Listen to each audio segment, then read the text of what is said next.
You know, I got to be honest with you. There was a bit of a hit and a miss there because when I was single doing the show, I didn't have a lot of time. I was getting up at 5 o'clock in the morning and going to bed about 9, 10 o'clock at night. And so for 7 years there were times when I was like, man, I feel like Johnny Gage here. All right, Bill, thanks a lot for listening. I hope you enjoy the program and will listen in the future. Thanks for taking the time to call. Yeah, okay. Thanks, Bill. Thank you, Randy. Thanks, Dave. Sure. Okay, we'll get, who's next? It's going to be Margaret, and we'll get her up. I've got an email here from Debbie. And, folks, I've got emails coming in that I'm probably not going to be able to fit in, and I apologize on the ones that are coming in now. I'm going to do well to get the ones in that I've got already. So I'm sorry if I don't get to yours. Debbie says, I want to take this opportunity to thank you for all you do for the fire service. I admired you when I was young, watching you on Emergency. I think it was because of you that I pursued my dream of marrying a fireman. I thought you was going to say become a fireman. Right. Of marrying a fireman, and did. You are truly a man dedicated to honoring the firefighter's profession. And this is really symbolic. I've got many of these, Randy, and I think it speaks very, very well for you and of you. And this isn't something that, you know, when the show ended, that your commitment ended either.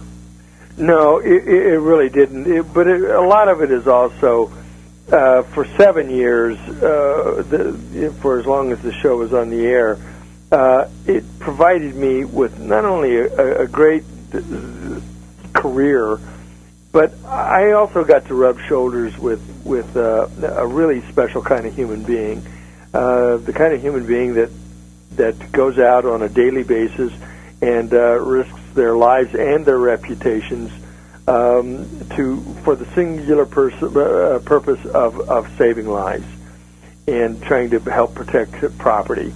And when you rub shoulders with that kind of person, that caliber of person, you learn life lessons that you carry with you for the rest of your life. And I still do.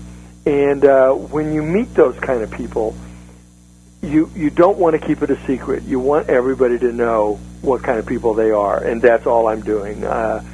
You know, I every time I go out and talk about a firefighter, and then we all see what they do, and we all see the dangerous life that they live, and you know, and we all benefit by that. That's all I'm doing is just trying to. And, you know, it isn't really, a lot of it isn't just the danger. You know, in a lot of ways, a lot of it can be boring. A lot of it can be repetitious. Mm-hmm. This training over and over and over again, tough schedules. So there's a whole lot of things involved. And you're absolutely right. It's very much like the military. It's hurry up and wait. And then when it really does happen, you know, all hell breaks loose. But these are just it's really the motivation of the people that are, to me, is probably the most impressive. It's what motivates these people, and I that's all I'm trying to do is trying to spread it around and let people know that these people are out there, and we're really lucky they want to do it. Let's get, we've got Lynn from Aberdeen, Washington is on the line with us. It is. So, Lynn, thanks for waiting, and thanks for calling Talkin' Television. Hi. Hi. Lynn. Could we get Lynn? Lynn, do you still, it sounds like you have your audio on or your radio on. Could you turn that down? All right. Apparently, Lynn has had to take a breather. Don't hang up on her. Let's see if she comes back on, and I'll give her a chance to talk in a moment. Folks, when you call in, I know sometimes you have to wait. Don't have the audio on in the background because the delay will confuse you when you get on the phone. Along the same lines of people who were influenced by your by the program Emergency and your performance in it. I've got an email from Carolyn, and Carolyn says, wanted to let you know I'm one of the many persons influenced by Randolph Mantooth and Kevin Ty. Am I pronounced his name right? It was Ty. Absolutely. Yeah. Ty. Okay. I think I said it wrong for about 25 years, but I finally got it straight. And their portrayal of paramedics. Carolyn says, I went into emergency medicine because of a TV show. I loved watching the show during its original run and reenacting all the rescues with my friends. Now my kids are enjoying the series as it comes out on DVD. Thanks, Mr. Mantooth, and it's signed by Carolyn, who's a physician's assistant certified. And I don't normally give out a last name, but I'm going to in this case for this reason. This is from Carolyn Levine. And she emailed it back on an earlier show, and I so mangled her name that she had to send me another copy with it phonetically. So, Carolyn, I remember you, and I know how to say it now, too. Phonetically helping you out. Yeah, I'm not. I have the little syntax problem. Maybe I have a political career, in line for me. Do we have, is Lynn on there and available to talk? Syntax problem. Maybe I have a political. Lynn, I can still hear me back there. That's horrible. All right. Well, all right. We're going to have a break in a minute. I've got one more caller on after her, I believe. Yeah, but when somebody takes the time to call, I like to give them a chance. Yeah. You appeared in Adam 12, didn't you? Yeah. Before I did Emergency, I did a little small guest starring role. I saw you listed in at least 2, and in one of those you played John Gage? No, they did a crossover where, because I really only did one, and that was way before I did Emergency. But they did a crossover, and I don't know why they have us, because we didn't do their show. They did our show. Oh, okay, I see. And I think that's how my name showed up on there. Was that the first time that you worked with or for, however you want, or with Jack Webb?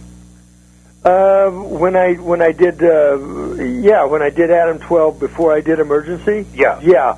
But that isn't what got me the role. All right, tell us what did, please. What got you the role? What got me the role was the continual roar of musketry, and it was a segment of The Bold Ones with Hal Holbrook. And it was a scene that I had where I played the young lieutenant who gave the order to fire at Kent State on all those students. And it was that role in that particular scene where I was explaining why I gave the order to fire that Bob Cinader, who created Emergency, saw me in it and decided that I was the guy that had to play John Gage. I remember The Bold Ones. I always liked that show. That was that kind of what it rotated, had like a rotating star, right. rotating story. It was like doctors, lawyers, and politicians. Wasn't Hal Holbrook on it once? Right, that's right. He was a senator. That's right. Yeah. So that was a terrific show. How did you come to, I guess, become acquainted with Jack Webb? I wasn't. They told me I was playing John Gage, and they sent me into his office, and Jack Webb decided to scare the bejesus out of me. Wow! How did he do that? Just by being Jack Webb. I mean, he was Jack Webb. He was like the DI. He was he was a scary kind of guy. Well, I was going to. Did you ever get to know him very well? Yes, sort of. But like I said, he was a kind of a scary kind of guy, and he directed the pilot, and so part of me was like, I kind of stayed out of his way. Okay.